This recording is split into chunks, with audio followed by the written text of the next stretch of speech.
So I want to start painting my silicone doll. Oh my gosh. The Dollar Tree's got it going on for Valentine's Day. Okay, back to what I want to do. I want to start painting my silicone doll, but I need some rubbing alcohol so I can clean it. I've been needing to go to Walmart to get this, but I'm just never getting there. Oh, you know what? I could use acetone. I might get this. Let's see if they have rubbing alcohol. I think I might get both. I'm going to get this too. So either one I can use for cleaning my silicone down, but we're going to get both. We're going to make sure she's really clean. Oh my gosh, they have 91 proof. That's what we want right there, 91. It's not $1.25 though, it's $2. So these two products, we're going to get that silicone clean one way or another. Okay, I just looked up what's best to clean silicone, and it says alcohol is a better choice because acetone can damage it, but I still need this to remove paint off of a kit, so we're going to get this for the silicone. I'm also going to get these because I need to clean a kit that I got in a trade. Now it's time to wash this doll up.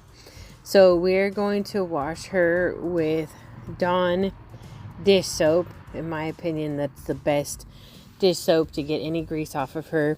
You can use warm, you can use cold water. She doesn't care. She cannot feel anything.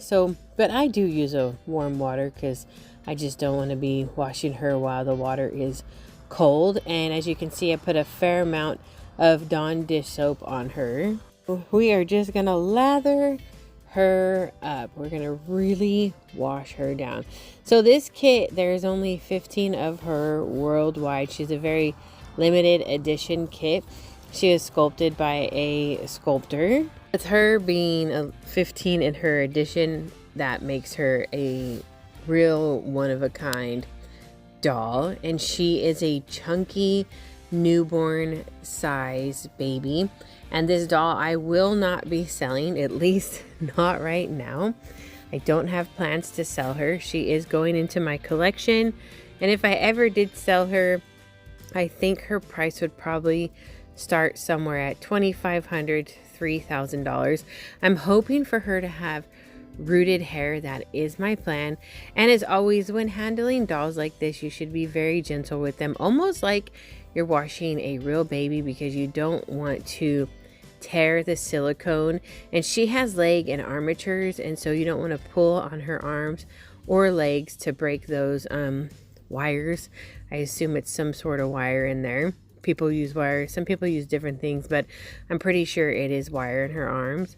You just want to treat her with respect. She is, again, at the end of the day, she is artwork. I know we all like to hold and love on our dolls, but reborns and silicone dolls, they are artwork. And when you handle them, you take the risk of causing any sort of damage to them.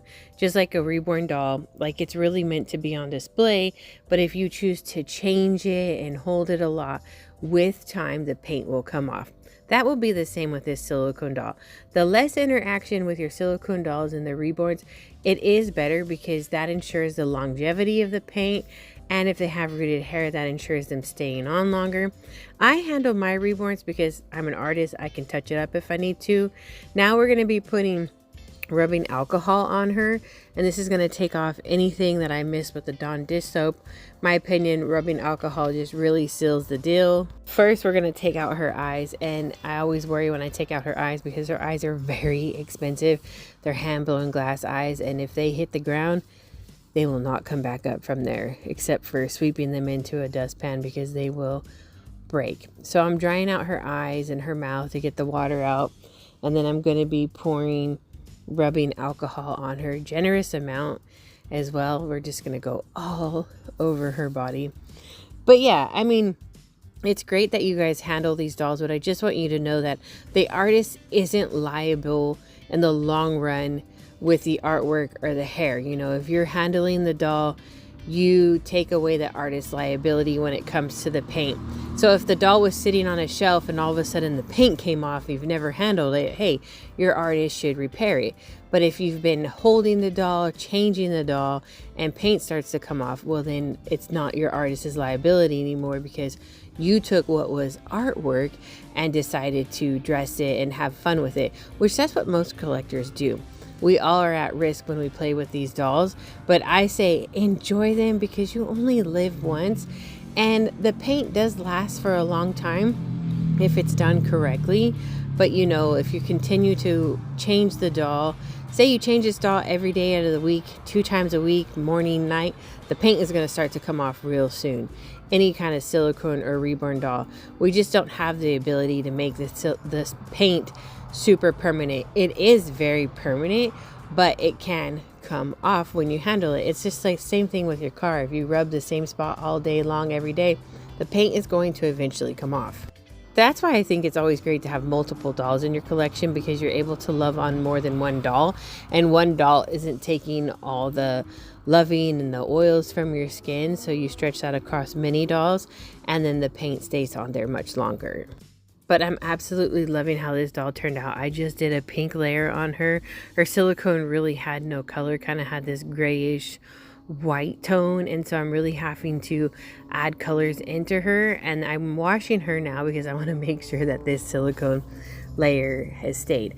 And those wondering what I use Psycho Silicone Part A and B and Silic pigments to, you know, get the color. So I'm using again Dawn dish soap, and we're just washing her, making sure that the silicone has stayed, and it looks like it is a success. Now, I don't add any thinner to my paint, my silicone, because I personally feel like when you add thinner to the silicone, it messes with the stability of the silicone, allows it to not be as strong as it can be. And I actually learned this tidbit from people who make silicones for movies. They say not to add any thinner to the paint. And then another thing they said is to not heat cure the silicone. They said because when you add thinner to the silicone, because you use that to make your paint, the paint doesn't last as long as it could. And when you heat cure, that is the process of where the paint comes off sooner. So I allow my paint to cure its full time. It's like 2 to 4 hours. Sometimes I let it cure overnight because, well, I just don't work on the doll that much. Actually, I haven't worked on this one in a while. This footage is from a few weeks ago. I need to get back to work on her so I can finish her up, but I'm really enjoying how she's turning out. The paint is sticking really well. She's been a dream to paint. I haven't painted these dolls in a while, but a few years ago, several years ago, I used to make a lot of prototype work for silicone dolls where sculptors and companies reached out to me and I painted their prototype silicones. So I always doubt myself with this process, but I forget that I used to do that. But it is coming back as like a natural ability. I'm like, look, we're doing it. And look at her. She's really come along. Now I've added a yellow layer to her, and I think she looks so great. I hope you guys enjoyed this video. Remember to stay safe, stay positive, and we will be back soon. Bye.